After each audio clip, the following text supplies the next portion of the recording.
தொல்லை இரும்பிறவிச் சூழும் தளை நீக்கி அல்லலறுத்து ஆனந்தமாக்கியதே எல்லை மறுவா நெறிகளிக்கும் வாதவூர்யம் கோன் திருவாசகம் என்னும் தேன். நமச்சிவாய வாழ்க, நாதந்தாள் வாழ்க, இமைப்பொழுதும் என் நெஞ்சில் நீங்காதான் தாழ்வாழ்க.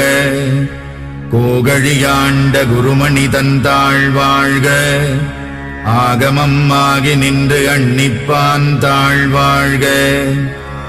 ஏகன் அநேகன் இறைவனடி வாழ்க, வேகம் கெடுத்தாண்ட வேந்தனடி வெல்க. புறப்பருக்கும் பிஞகந்தன் பெய்கடல்கள் வெல்க, உரத்தார்க்கு சேயோன் தன் பூங்க